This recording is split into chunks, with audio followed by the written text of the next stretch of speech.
ನಮಃ ಪರಮಗುರುಭ್ಯೋ ನಮಃ. ಶ್ರೀಮದಾನಂದತೀರ್ಥಭಗವತ್ಪಾದಾಚಾರ್ಯಗುರುಭ್ಯೋ ನಮಃ. ಕಾಂತಾಯ ಕಲ್ಯಾಣಗುಣೈಕಧಾಮ್ನೇ ನವದ್ಯುನಾಥ ಪ್ರತಿಮಪ್ರಭಾಯ ನಾರಾಯಣಾಯ ಅಖಿಲಕಾರಣಾಯ ಶ್ರೀಪ್ರಾಣನಾಥಾಯ ನಮಸ್ಕರೋಮಿ. ದ್ವಿಜದ 2ನೇ ಸರ್ಗ. ಮುಂದಿನ ಪದ್ಯ. ನಾಥಸ್ಯ ಭೂರಿ ಕರುಣಾ ಸುಧಯಾಭಿಷಿಕ್ತೌ ಶ್ರೀ ಶ್ರೀಧರ ಪ್ರತತಿಶಾರ ಶರೀರಯಷ್ಟಿ ಭೂರಿವ್ರತ ಪ್ರಭವ ದಿವ್ಯ ಸುಕಾಂತಿಮಂತೌ ತೌ ದೇಹ ಶುದ್ಧಿಮತಿ ಮಾತ್ರಂ ಅಥಾಲಭೇತಾಂ. ನಾಥಸ್ಯ ಭೂರಿ ಕರುಣಾ ಸುಧಯಾ ಅಭಿಷಿಕ್ತೌ ಶ್ರೀ ಶ್ರೀಧರ ಪ್ರತತಿಶಾರ ಶರೀರಯಷ್ಟಿ ಭೂರಿವ್ರತ ಪ್ರಭವ ದಿವ್ಯ ಸುಕಾಂತಿಮಂತೌ ತೌ ತೌ ದೇಹಶುದ್ಧಿಂ ಅತಿಮಾತ್ರಂ ಅಥ ಅಲಭೇತಾಂ. ಅನ್ವಯ. ನಾಥಸ್ಯ ಭೂರಿ ಕರುಣಾ ಸುಧಯಾ ಅಭಿಷಿಕ್ತೌ ಶ್ರೀ ಶ್ರೀಧರ ಪ್ರತತಿಶಾರ ಶರೀರಯಷ್ಟಿ ಭೂರಿವ್ರತ ಪ್ರಭವ ದಿವ್ಯ ಸುಕಾಂತಿಮಂತೌ ತೌ ಅಥ ದೇಹಶುದ್ಧಿಂ ಅತಿಮಾತ್ರಂ ಆಲಭೇತಾಂ. ಆ ದಂಪತಿಗಳು ಇಂತಹ ಕಠಿಣವಾಗಿರತಕ್ಕಂತಹ ವ್ರತವನ್ನ ಆಚರಣೆ ಮಾಡಿದರು. ತಮ್ಮ ದೇಹವನ್ನ ಶುದ್ಧಿಗೊಳಿಸಿದರು, ತಮ್ಮ ಮನಸ್ಸನ್ನು ನಿಗ್ರಹ ಮಾಡಿದರು, ತಮ್ಮ ಎಲ್ಲ ಭೋಗಗಳನ್ನ ಮತ್ತಷ್ಟು ಕಡಿಮೆ ಮಾಡಿದರು. ಇಂತಹ ಇವರ ಈ ಒಂದು ಸೇವೆಯಿಂದ ಪರಮಾತ್ಮನ ಅತಿಶಯವಾಗಿರತಕ್ಕಂತಹ ಕರುಣೆಗೆ ಪಾತ್ರರಾಗ್ತಾರೆ. ಇವರ ಈ ಒಂದು ಪರಿಶುದ್ಧವಾಗಿರತಕ್ಕಂತಹ ಅನುಷ್ಠಾನ, ಇದರಿಂದ ಇವರಲ್ಲಿ ಲಕ್ಷ್ಮೀನಾರಾಯಣನ ಸನ್ನಿಧಾನ ಉಂಟಾಗತ್ತೆ. ಇವರ ದೇಹದಲ್ಲಿ, ಪರಿಶುದ್ಧವಾಗಿರತಕ್ಕಂತಹ ದೇಹದಲ್ಲಿ ಲಕ್ಷ್ಮೀನಾರಾಯಣರ ಸನ್ನಿಧಾನ. ಪ್ರತತಿ ಸಾರ ಶರೀರ ಯಷ್ಟಿ, ಶ್ರೀ ಶ್ರೀಧರ ಪ್ರತತಿ ಸಾರ ಶರೀರ ಯಷ್ಟಿ. ಅವರ ದೇಹ ಈ ಕಠಿಣವಾದ ವ್ರತಾಚರಣೆಯಿಂದ ಆ ಶರೀರ ಎಷ್ಟಿ, ಎಷ್ಟಿ ಅಂದರೆ ಕೋಳಿನ ಹಾಗೆ ಅಷ್ಟು ಕಷರಾಗಿದ್ದಾರೆ ವ್ರತಾಚರಣೆ ಮಾಡಿ. ಅಂತಹ ಶರೀರದಲ್ಲಿ ಶ್ರೀ ಶ್ರೀಧರ ಪ್ರತತಿ ಶಾರ ಶರೀರ ಎಷ್ಟಿ. ಶ್ರೀ ಮತ್ತು ಶ್ರೀಧರ. ಶ್ರೀ ಅಂದರೆ ಲಕ್ಷ್ಮಿ, ಶ್ರೀಧರ ಲಕ್ಷ್ಮೀಪತಿ. ಲಕ್ಷ್ಮೀನಾರಾಯಣರ ಒಂದು ಪ್ರತತಿ, ವ್ಯಾಪ್ತಿ. ಆ ವ್ಯಾಪ್ತಿಯಿಂದ ಮಿಶ್ರವಾದ ಶರೀರ ಎಷ್ಟಿ. ಅರ್ಥಾತ್ ಇವರ ದೇಹದಲ್ಲಿ ಲಕ್ಷ್ಮೀನಾರಾಯಣರ ಸನ್ನಿಧಾನ ಉಂಟಾಗಿದೆ. ಅದರಿಂದಾಗಿ ಲಕ್ಷ್ಮೀನಾರಾಯಣನ ಸನ್ನಿಧಾನದಿಂದಾಗಿ ಅವರು ಈ ವ್ರತವನ್ನು ಮಾಡಿದ್ರಿಂದ ಮತ್ತಷ್ಟು ಅವರು ದಿವ್ಯಕಾಂತಿಯಿಂದ ಕಂಗೊಳಿಸ್ತಾ ಇದ್ರು ಅಂತ ಈ ಒಂದು ಪದ್ಯದ ಅಭಿಪ್ರಾಯ. ನಾಥಸ್ಯ ಶ್ರೀಮನ್ನಾರಾಯಣನ ಭೂರಿ ಹೆಚ್ಚಾದ ಕರುಣಾಸುಧಯ ದಯೆಂಬ ಅಮೃತದಿಂದ ಅಭಿಷಿಕ್ತವು ಅಭಿಷೇಕ ಮಾಡಲ್ಪಟ್ಟ ಶ್ರೀ ಶ್ರೀಧರ ಪ್ರತತಿಸಾರ ಶರೀರ ಎಷ್ಟಿ. ಶ್ರೀ ಲಕ್ಷ್ಮೀದೇವಿಯು, ಶ್ರೀಧರ ಶ್ರೀಮನ್ನಾರಾಯಣನು ಇವರ ಪ್ರತತಿ ಅಂದರೆ ವ್ಯಾಪ್ತಿಯಿಂದ, ಶಾರ ಮಿಶ್ರವಾದ, ಶರೀರ ಎಷ್ಟಿ ಕೋಲ್ನಂತಿರತಕ್ಕಂತಹ ದೇಹವುಳ್ಳ, ಭೂರಿ ಪ್ರಭಾವ ದಿವ್ಯ ಸುಕಾಂತಿ ಮಂತವು ಭೂರಿ ಹೆಚ್ಚಾದ ವೃತ ನಿಯಮದಿಂದ ಪ್ರಭವ ಉಂಟಾದ ದಿವ್ಯ ದೇವತಾನುಗ್ರಹ ಸಂಬಂಧವಾದ ಸುಕಾಂತಿ ಮಂತವು ಒಳ್ಳೆ ಕಾಂತಿ. ಆ ವ್ರತಾಚರಣೆ ಮಾಡ್ತಾ ಇದ್ರೆ ಒಳ್ಳೆ ಕಾಂತಿ ಬರ್ತದೆ. ಅಂತಹ ದೇವತಾನುಗ್ರಹದಿಂದ ಸುಕಾಂತಿ ಮಂತವು ಒಳ್ಳೆ ಕಾಂತಿಯುಳ್ಳಂತಹ ತೌ ಆ ದಂಪತಿಗಳು. ಅಥ ಅನಂತರ ದೇಹ ಶುದ್ಧಿಂ ಶರೀರದ ಶುದ್ಧಿಯನ್ನು ಹೊಂದಿದರು. ತುಂಬಾ ಶರೀರದ ಶುದ್ಧಿಯನ್ನು, ಅತಿಮಾತ್ರಂ ಬಹಳವಾಗಿ ದೇಹ ಶುದ್ಧಿಂ ಶರೀರದ ಶುದ್ಧಿಯನ್ನು ಆಲಭೇತಾಂ ಪಡೆದರು. ನಾಥಸ್ಯ ಶಿವನಾರಾಯಣನ ಭೂರಿ ಹೆಚ್ಚಾದ ಕರುಣಾಸುಧಯ ದಯೆ ಎಂಬ ಅಮೃತದಿಂದ ಅಭಿಷಿಕ್ತವು ಅಭಿಷೇಕ ಮಾಡಲ್ಪಟ್ಟ ಶ್ರೀ ಶ್ರೀಧರ ಪ್ರತಿಸಾರ ಶರೀರ ಎಷ್ಟಿ. ಶ್ರೀ ಲಕ್ಷ್ಮೀದೇವಿಯು ಶ್ರೀಧರ ಶ್ರೀಮನ್ನಾರಾಯಣನು ಇವರ ಪ್ರತತಿ ವ್ಯಾಪ್ತಿಯಿಂದ ಶಾರ ಮಿಶ್ರವಾದ ಶರೀರ ಎಷ್ಟಿ ಕೋಲ್ನಂತಿರತಕ್ಕಂತಹ ದೇಹವುಳ್ಳ ಭೂರಿ ವ್ರತ ಪ್ರಭವ ದಿವ್ಯ ಸುಕಾಂತಿ ಮಂತವು.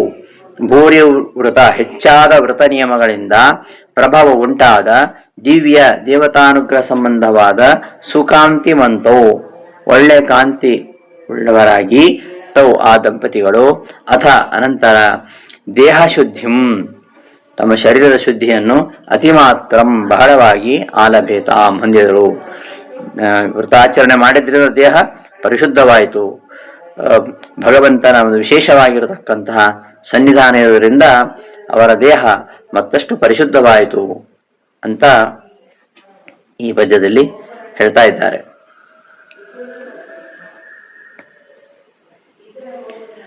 ಮುಂದಿನ ಪದ್ಯ. ಕಾಂತಾದೃತೌ ಸಮುಚಿತೇಥ ಬಭಾರ ಗರ್ಭಂ ಸಾ ಭೂಸುರೇಂದ್ರ ದುಹಿತ ಜಗತಾಂ ಸುಖಾಯ. ಅಚ್ಛಾಂಬರೇವ ರಜನಿ ಪರಿಪೂರಿತಾಶಾ ಭಾವಿನ್ಯ ಅಪಾಸ್ತತಮಸಂ ವಿಧುಮಾದ್ಯ ಪಕ್ಷಾತ್. ಮಧ್ವಾಚಾರ್ಯರ ಅವತಾರದ ಹಿನ್ನೆಲೆಯಾಗಿ ಆ ಮಧ್ಯೇಹ ದಂಪತಿಗಳು ಪರಮಾತ್ಮನ ಪ್ರೇರಿತರಾಗಿ ನಾನಾ ವ್ರತಾಚರಣೆಗಳನ್ನು ಮಾಡ್ತಾ ತಮ್ಮ ದೇಹವನ್ನ ಪರಿಶುದ್ಧಿ ಮಾಡಿಕೊಂಡಿರತಕ್ಕಂತಹ ವಿಚಾರವನ್ನ ಈ ಹಿಂದಿನ ಪದ್ಯಗಳಲ್ಲಿ ಹೇಳಿದರು. ಆ ಭಗವಂತನ ವಿಶೇಷವಾಗಿರ್ತಕ್ಕಂತಹ ಕರುಣೆ ಎಂಬ ಅಮೃತ, ಕರುಣೆ ಎಂಬ ಅಮೃತದಿಂದ ಅಭಿಷೇಕ ಮಾಡಿದ್ದಾನೆ ಪರಮಾತ್ಮ. ಪರಮಾತ್ಮನ ಆ ಕರುಣೆ ಎಂಬ ಅಮೃತದಿಂದ ಅಭಿಷೇಕ ಮಾಡಲ್ಪಟ್ಟಿದ್ದಾರೆ. ಅಷ್ಟು ಕರುಣೆ ಅವರ ಮೇಲೆ ಹರಿದಿದೆ. ಪರಮಾತ್ಮ ಪ್ರಸನ್ನನಾಗಿ ಲಕ್ಷ್ಮೀನಾರಾಯಣರು ವಿಶೇಷವಾಗಿ ಅವರಲ್ಲಿ ಸನ್ನಿಧಾನ ಹೊಂದಿದ್ದಾರೆ. ಹಾಗಾಗಿ ಅವರು ತಮ್ಮ ವ್ರತಾಚರಣೆಯಿಂದ ಪರಮಾತ್ಮನ ವಿಶೇಷವಾಗಿರತಕ್ಕಂತಹ ಅನುಗ್ರಹ ಇರುವುದರಿಂದ ಅವರು ತುಂಬಾ ಕಾಂತಿಯುಕ್ತರಾಗಿ ಕಂಗೊಳಿಸ್ತಾ ಇದ್ದಾರೆ. ಅವರ ದೇಹ ಅತ್ಯಂತ ಪರಿಶುದ್ಧವಾಗಿದೆ. ಇಂತಹ ಸಂದರ್ಭದಲ್ಲಿ ಆ ಮಧ್ಯಗೇಹ ಭಟ್ಟರ ಮಡದಿಯಾಗಿರತಕ್ಕಂತಹ ವೇದವತಿಯಲ್ಲಿ ಮಧ್ವಾಚಾರ್ಯರು ಅವತಾರ ಮಾಡಲಿಕ್ಕಿದ್ದಾರೆ. ಆ ವಿಚಾರವನ್ನ ಈ ಪದ್ಯದಲ್ಲಿ ಕವಿಗಳು ಹೇಳ್ತಾ ಇದ್ದಾರೆ.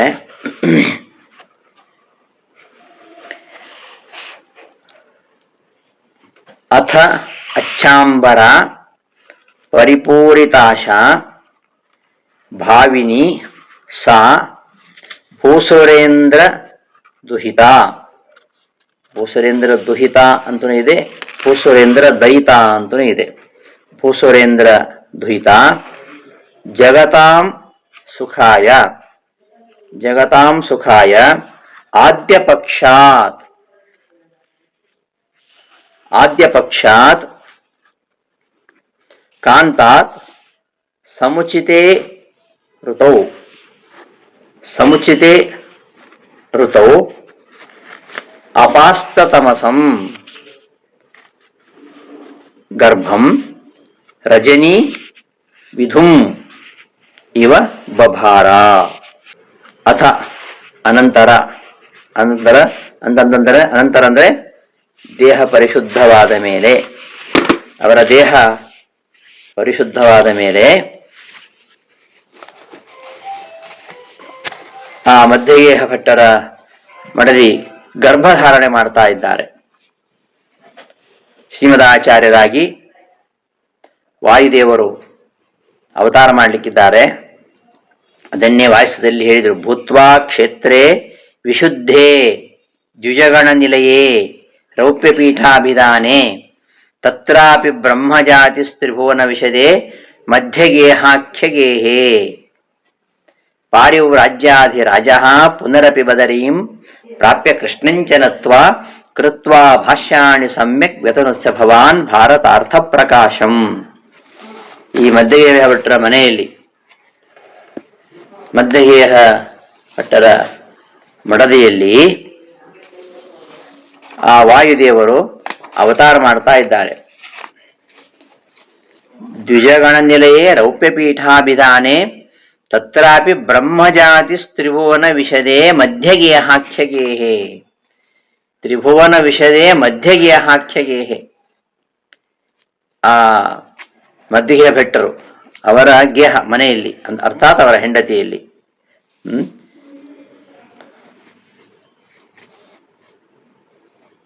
ಎಂತಹ ಮಧ್ಯಗೇಹ ಭಟ್ಟರು? ತ್ರಿಭುವನ ವಿಶದೇ ರೌಪ್ಯಪೀಠ ಕ್ಷೇತ್ರೇ ಮಧ್ಯಗೇಹಾಖ್ಯಗೇಹೇ.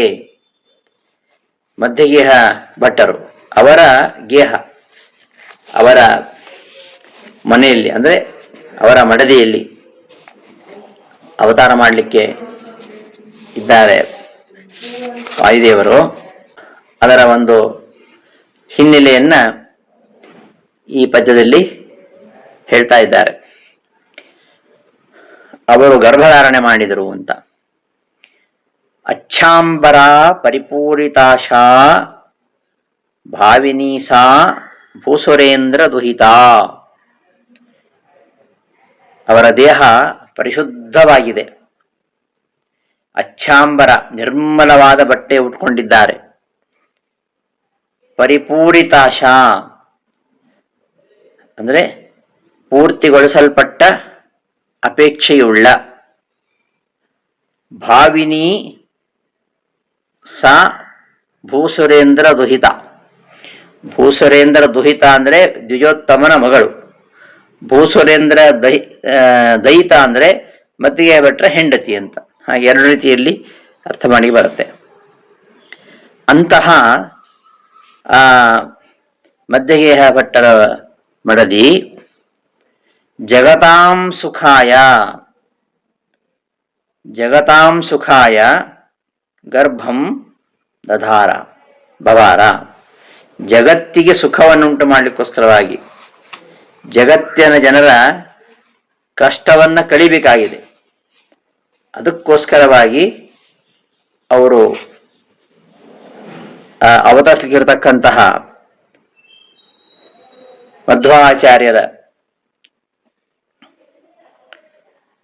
ಮಧ್ವಾಚಾರ್ಯರಿಗೋಸ್ಕರವಾಗಿ ಅವರು ಗರ್ಭಧಾರಣೆ ಮಾಡಿದರು. ಸಮುಚಿತೇ ಋತೌ ಅಪಾಸ್ತತಮಸಂ ಗರ್ಭಂ. ಅಪಾಸ್ತತಮಸಂ ಯಾವುದೇ ದೋಷ ಇಲ್ಲ, ಯಾವುದೇ ದೋಷವಿಲ್ಲದ ಗರ್ಭವನ್ನ ಧಾರಣೆ ಮಾಡಿದರು. ಅಚ್ಛಾಂಬರ ಪರಿಪೂರಿತಾಶಾ ಭಾವಿನೀಸಾ ಭೂಸುರೇಂದ್ರ ದುಹಿತ ಜಗತಾಂ ಸುಖಾಯ ಗರ್ಭಂ ಬಭಾರ. ಸ್ವಚ್ಛವಾದ ಬಟ್ಟೆಯುಳ್ಳವರು, ಸಂಪೂರ್ಣವಾದ ಅಭಿಷ್ಟವುಳ್ಳವರು. ಅವರ ಅಭಿಷ್ಟ ಏನು? ಒಳ್ಳೆ ಮಗನನ್ನು ಪಡಿಬೇಕು ಅಂತ. ಆ ಒಂದು ಅಭಿಷ್ಟ ಈಡೇರ್ತಾ ಇದೆ. ಅಂತಹ ಸಂಪೂರ್ಣವಾದ ಪರಿಪೂರಿತಾಶ, ತಮ್ಮ ಆಸೆ ಏನಿದೆ ಅದು ಪೂರ್ಣ ಆಗ್ತಾ ಇದೆ. ಅಂತಹ ಆಸೆ ಉಳ್ಳಂತಹ ಭೂಸುರೇಂದ್ರ ದಯಿತ ಅಥವಾ ಭೂಸುರೇಂದ್ರ ದುಹಿತ, ಆ ಬ್ರಾಹ್ಮಣೋತ್ತಮನ ಮಡದಿ ಆಗಿರತಕ್ಕಂತಹ ಅಥವಾ ನಡುಮನೆ ಬ್ರಾಹ್ಮಣರ ಸತಿ ಆಗಿರತಕ್ಕಂತಹ ಅವರು ಜಗತ್ತಿಗೆ ಸೌಖ್ಯವನ್ನ ಉಂಟು ಮಾಡಲಿಕ್ಕೋಸ್ಕರವಾಗಿ ಋತುಕಾಲದಲ್ಲಿ ಅಜ್ಞಾನವನ್ನ ನಿವಾರಿಸ್ತಕ್ಕಂತಹ ಗರ್ಭವನ್ನ, ಅಪಾಸ್ತತಮಸಂ, ಅದು ಗರ್ಭ ಸಾಮಾನ್ಯ ಅಲ್ಲ, ಜಗತ್ತಿನ ಅಜ್ಞಾನವನ್ನ ನಾಶ ಮಾಡತಕ್ಕಂತಹ ಗರ್ಭ, ಅದನ್ನು ಧರಿಸಿದರು. ಅರ್ಥಾತ್ ಗೃಹಿಣಿಯಾದರು ಅಂತ, ಅರ್ಥಾತ್ ಗರ್ಭವತಿ ಆದರು ಅಂತ. ಅಪಾಸ್ತತಮಸಂ ಗರ್ಭಂ. ಯಾವಾಗ ಸಮುಚಿತೇ ಋತವು, ಸಮುಚಿತವಾದಂತಹ ಋತುಕಾಲದಲ್ಲಿ, ಅಂದ್ರೆ ಋತುಕಾಲ ಅಂದ್ರೆ ರಜಸ್ವಲೆಯಾದ ದಿನದಿಂದ ಆರಂಭ ಮಾಡಿ 16 ದಿನಗಳ ತನಕ ಋತುಕಾಲ ಅಂತ ಹೇಳ್ತಾರೆ. ಆ ರಜಸ್ವಲೆಯಾದ ದಿನದಿಂದ 3 ದಿನಗಳು ಅವಳು ಅಶುದ್ಧ, ಅವಳನ್ನ ಸ್ಪರ್ಶ ಮಾಡ್ಲಿಕ್ಕಿಲ್ಲ. 3 ದಿನಗಳ ಅಸ್ಪೃಶ್ಯಳು. ಆಗ ಪತಿಯ ಸಂಘಕ್ಕೆ ಅವಳು ಅನರ್ಹಳಾಗಿರ್ತಾಳೆ. ಅಲ್ಲಿಂದ ಉಳಿದ ದಿನಗಳಲ್ಲಿಯೂ ಕೂಡ ದಶಮಿ, ಏಕಾದಶಿ, ದ್ವಾದಶಿ, ಹುಣ್ಣಿಮೆ, ಅಮಾವಾಸ್ಯೆ, ಸಂಕ್ರಾಂತಿ ದಿನಗಳನ್ನು ಹೊರತುಪಡಿಸಿ 16 ದಿನಗಳು, ರಜಸ್ವಲೆಯಾದ ದಿನದಿಂದ 16 ದಿನಗಳು, ಅದನ್ನ ಋತುಕಾಲ ಅಂತಾರೆ. ಅಂತಹ ಋತುಕಾಲದಲ್ಲಿ ಅವರು ಗರ್ಭಿಣಿಯಾದರು ಅಂತ ಅದಕ್ಕೊಂದು ಉದಾಹರಣೆಯನ್ನು ಇಲ್ಲಿ ಕವಿಗಳು ಕೊಡ್ತಾ ಇದ್ದಾರೆ. ಅಚ್ಚಾಂಬರ ಪರಿಪೂರಿತಾಶಾ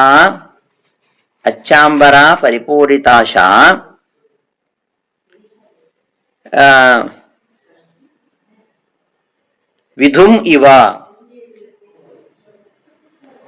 ಅಚ್ಚಾಂಬರ, ಅಂಬರ ಅಂದ್ರೆ ಆಕಾಶ, ಅಚ್ಛವಾದ ಅಂಬರ ಉಳ್ಳದ್ದು, ಸ್ವಚ್ಛವಾದ ಆಕಾಶ ಉಳ್ಳದ್ದು ರಾತ್ರಿ.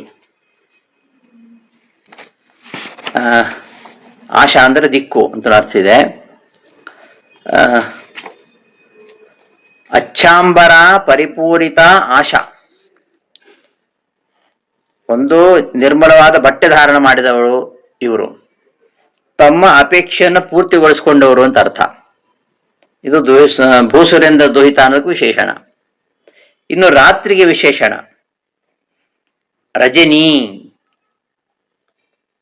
ರಜನಿ ವಿಧುಂ ಇವ ಬಭಾರ. ರಜನಿ ರಾತ್ರಿ ಶರದೃತುವಿನಲ್ಲಿ ಚಂದ್ರನನ್ನು ಧರಿಸುವಂತೆ. ಶರದೃತುವಿನ ರಾತ್ರಿಯಲ್ಲಿ ಚಂದ್ರ ಬಹಳ ಶುಭ್ರನಾಗಿರ್ತಾನೆ. 6 ಋತುಗಳಲ್ಲಿ ಶರದೃತುವಿನಲ್ಲಿ ಮಾತ್ರ ಸೂರ್ಯ ಚಂದ್ರ ಪ್ರಕಾಶಮಾನಾಗಿರ್ತಾನೆ. ಉಳಿದ ಸಮಯದಲ್ಲಿ ಅಷ್ಟು ಶುಭ್ರ ಆಗಿರುವುದಿಲ್ಲ. ಶರತ್ಕಾಲದಲ್ಲಿ ಎಲ್ಲ ಮೇಘಗಳು ಹೋಗಿಬಿಡ್ತವೆ, ಆಕಾಶ ಪರಿಶುದ್ಧವಾಗಿರುತ್ತೆ. ಹೇಮಂತ ಶಿಶಿರದಲ್ಲಿ ಮಂಜು ಇರುವುದರಿಂದ ಚಂದ್ರ ಶುಭ್ರನಾಗಿ ಕಾಣುವುದಿಲ್ಲ. ಮತ್ತೆ ವಸಂತ ಗ್ರೀಷ್ಮದಲ್ಲಿ ಧೂಳು ಜಾಸ್ತಿ, ಬೇಸಿಗೆ ಧೂಳು.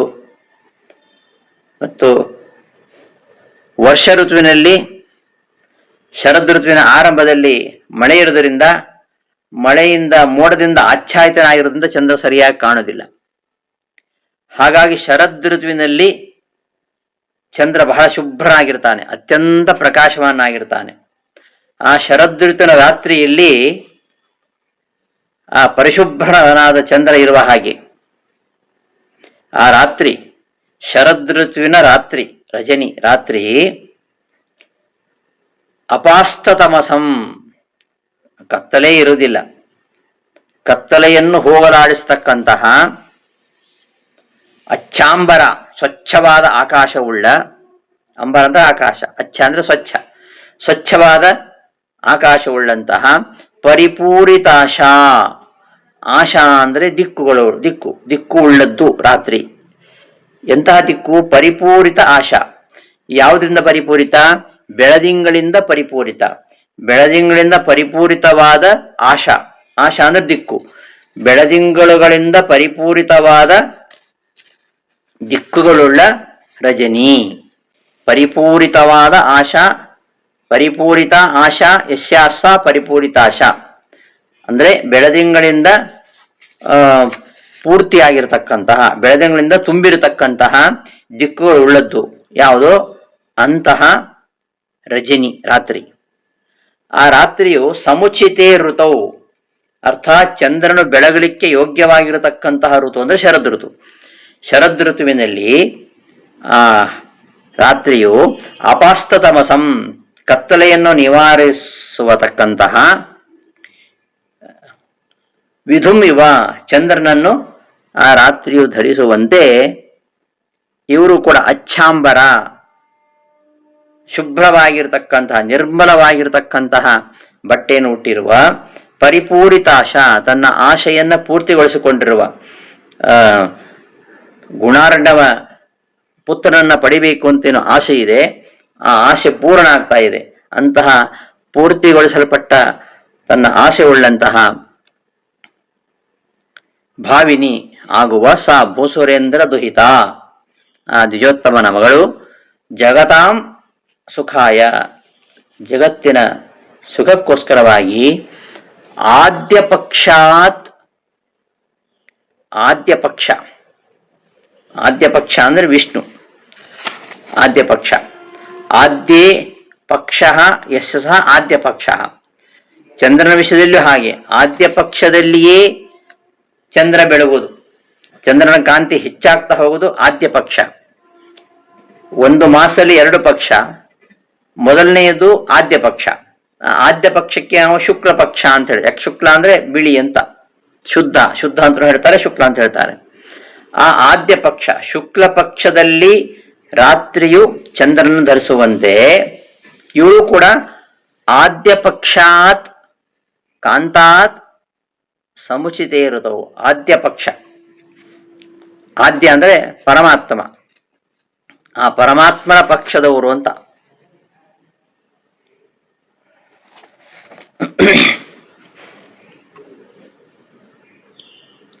ಆ ವಿಷ್ಣುವಿನಲ್ಲಿ ಪಕ್ಷ ಅಂದ್ರೆ ಏನು? ಪ್ರೀತಿ ಅಂತ ಅರ್ಥ. ಪಕ್ಷಪಾತ ಅಂತ ಹೇಳ್ತಾರಲ್ಲ, ಅವನಿಗೆ ಅವ್ರ ಮೇಲೆ ಪಕ್ಷಪಾತ ಅಂತ ಹೇಳ್ತಾರಲ್ಲ, ಪಕ್ಷ ಅಂದ್ರೆ ಪ್ರೀತಿ ಅಂತ ಅರ್ಥ ಇದೆ. ಆದ್ಯ ಪಕ್ಷಾತ್, ಆದ್ಯ ಅಂದ್ರೆ ಮೊದಲಿಗ, ಯಾರು? ಸರ್ವೋತ್ತಮ, ಅವನೇ ಮೊಟ್ಟ ಮೊದಲವನು. ಆದ್ಯ ಪಕ್ಷಾತ್ ಆ ವಿಷ್ಣುವಿನಿಂದ, ಆದ್ಯ ಪಕ್ಷಾತ್ ವಿಷ್ಣುವಿನಲ್ಲಿ ಪ್ರೀತಿಯುಳ್ಳಂತಹ, ಕಾಂತಾತ್ ತನ್ನ ಪತಿಯಿಂದ, ಪತಿಯಾದ ಮಧ್ಯಗೆಯ ಭಟ್ಟರಿಂದ, ಸಮುಚಿತೇ ಋತವು ಯೋಗ್ಯವಾಗಿರತಕ್ಕಂತಹ ಋತುಕಾಲದಲ್ಲಿ ಗರ್ಭವನ್ನ ಧಾರಣ ಮಾಡಿದ್ಲು. ಇಷ್ಟು ಈ ಶ್ಲೋಕದ ಅಭಿಪ್ರಾಯ. ಅನ್ವಯಾನುಸಾರ ಅರ್ಥವನ್ನು ನೋಡೋಣ. ಅಥ ದೇಹ ಶುದ್ಧವಾದ ಮೇಲೆ ಅಚ್ಚಾಂಬರ ನಿರ್ಮಲವಾದ ಬಟ್ಟೆಯುಳ್ಳ, ಪರಿಪೂರಿತಾಶ ಪೂರ್ತಿಗೊಳಿಸಲ್ಪಟ್ಟ ಅಪೇಕ್ಷೆ ಉಳ್ಳ, ಭಾವಿನಿ ಮುಂದೆ ಆಗಲಿರುವ, ಸ ಆ ಭೂಸುರೇಂದ್ರ ದುಹಿತ ಆ ಬ್ರಾಹ್ಮಣ ಶ್ರೇಷ್ಠನ ಮಗಳಾಗಿರತಕ್ಕಂತಹ ಮಧ್ಯೆಯ ಭಟ್ಟರ ಹೆಂಡತಿಯು ಜಗತಾಂ ಸುಖಾಯ ಲೋಕಗಳ ಸೌಖ್ಯಕ್ಕಾಗಿ ಆದ್ಯ ಪಕ್ಷಾತ್ ಕಾಂತಾತ್ ವಿಷ್ಣುನಲ್ಲಿ ಪಕ್ಷವುಳ್ಳಂತಹ, ವಿಷ್ಣುನಲ್ಲಿ ಪ್ರೀತಿ ಉಳ್ಳಂತಹ, ಕಾಂತಾತ್ ಪತಿಯಿಂದ, ಸಮುಚಿತೆ ಯೋಗ್ಯವಾಗಿರತಕ್ಕಂತಹ ಋತುಕಾಲದಲ್ಲಿ ಅಪಾಸ್ತತಮಸಂ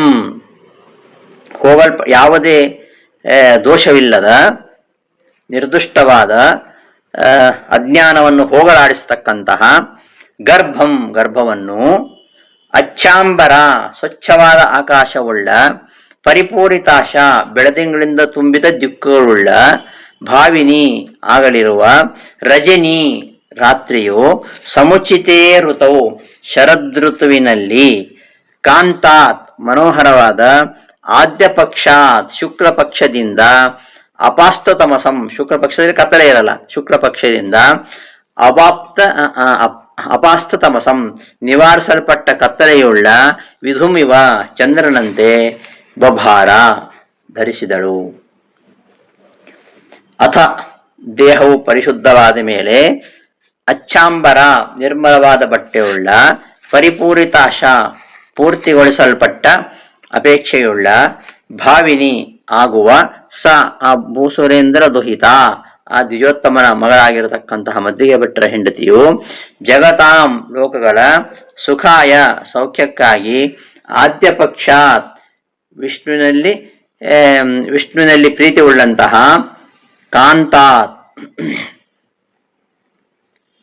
ಕಾಂತಾತ್ ಪತಿಯಿಂದ, ಸಮುಚಿತೆ ಯೋಗ್ಯವಾದ ಋತುಕಾಲದಲ್ಲಿ ಅಪಾಸ್ತು ತಮಸಂ ಹೋಗಲ್ಪಟ್ಟ ಅಜ್ಞಾನವುಳ್ಳ ಗರ್ಭವನ್ನು ಅಚ್ಚಾಂಬರ ಸ್ವಚ್ಛವಾದ ಆಕಾಶವುಳ್ಳ ಪರಿಪೂರಿತಾಶ ಬೆಳದಿಂಗಳಿನಿಂದ ತುಂಬಿದ ದಿಕ್ಕುಗಳುಳ್ಳ ಭಾವಿನಿ ಆಗುವ ರಜನಿ ರಾತ್ರಿಯು ಸಮುಚಿತೇ ಚಂದ್ರನು ಬೆಳಗಲು ಯೋಗ್ಯವಾಗಿರತಕ್ಕಂತಹ ಋತುವು ಶರದ್ ಋತುವಿನಲ್ಲಿ ಕಾಂತಾತ್ ಮನೋಹರವಾದ ಆದ್ಯ ಪಕ್ಷಾತ್ ಶುಕ್ಲ ಪಕ್ಷದಿಂದಾಗಿ ಅಪಾಸ್ತು ತಮಸಂ ನಿವಾರಿಸಲ್ಪಟ್ಟ ಕತ್ತಲೆಯುಳ್ಳಂತಹ ವಿಧುಮಿವ ಚಂದ್ರನು ಎಂಬಂತೆ ಬಭಾರ ಧರಿಸಿದಳು ಅಂತ ಈ ಪದ್ಯದ ಅನ್ವಯಾನುಸಾರ ಅರ್ಥ. ಮುಂದಿನ ಪದ್ಯದಲ್ಲಿ ವಾಯುದೇವರು ಪರಮಾತ್ಮನ ಆಜ್ಞೆಯಂತೆ ಅಲ್ಲಿಗೆ ಒಂದು ಅವತಾರ ಮಾಡಲಿಕ್ಕಿದ್ದಾರೆ. ವಿಚಾರವನ್ನು ನಾವು ಮುಂದಿನ ಪಾಠದಲ್ಲಿ ನೋಡೋಣ ಅಂತ ಹೇಳ್ತಾ ಈ ದಿನದ ಪಾಠವನ್ನು ಸಮಾಪ್ತಿಗೊಳಿಸ್ತೇನೆ. ಶ್ರೀಕೃಷ್ಣ ಅರ್ಪಣಮಸ್ತು. ಧನ್ಯವಾದಗಳು.